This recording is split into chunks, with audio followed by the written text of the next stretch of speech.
ظلم کہیں پر بھی ہو، ظلم ظلم ہوتا ہے، اور ہم تو مولا کائنات علی علیہ الصلوۃ والسلام کے ماننے والے ہیں، اور مولا کائنات علی علیہ الصلوۃ والسلام کی وصیت یہ تھی، کونوا للظالم خصما وللمظلوم عونا. یہ فارمولہ ہے.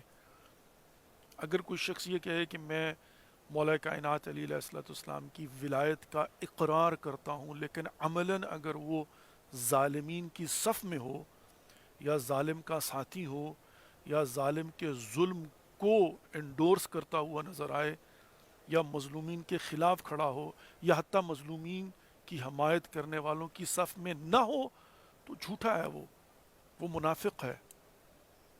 بس لقلقہ زبانی ہے کہ وہ یہ کہہ رہا ہے کہ میں امیر المومنین علی علیہ السلام کی ولایت کا اقرار کرتا ہوں. اس لیے کہ اقرار ولایت علی علیہ السلام در حقیقت بشرطها و بشروطها. امام رضا علیہ السلام کا وہ سلسلۃ الذہب کی حدیث میں جو فرمان ہے وہ کیا ہے؟ کلمۃ لا الہ الا اللہ حسنی فمن دخل حسنی آمن من عذابی بشرطها و بشروطها وانا من شروطها. امام رضا علیہ السلام نے فرمایا تھا کہ کلمہ لا الہ الا اللہ جو ہے وہ قلعہ ہے، اور جو اس قلعے میں داخل ہوتا ہے، یعنی جو اشہد ان لا الہ الا اللہ کہہ دیتا ہے، تو وہ اس قلعے کے اندر آ جاتا ہے اور عذاب الہی سے بچ جاتا ہے، بشرطها و شروطها، with terms and conditions.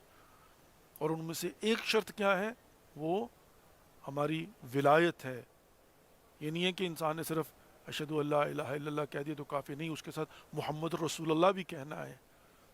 اور ظاہر ہے جو ہمارا عقیدہ ہے شیعہ اثنا عشری کا، کہ اس کے ساتھ علی علیہ السلام کی ولایت کا اقرار بھی کرنا ہے، واشہد ان امیر المؤمنین علی ولی اللہ بھی کہنا ہے.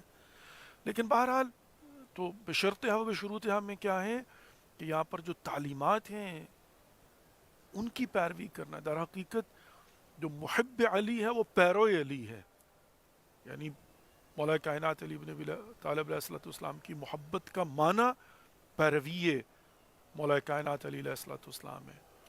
اور اسی لیے پروردگار نے ان کو لباد بشریت میں بھیجا تھا تاکہ یہ رول ماڈل بن سکے. لقد کان لکم فی رسول اللہ اسوۃ حسنہ، پریکٹیکل اگزامپل ہے پروفٹ محمد صلی اللہ علیہ وآلہ وسلم.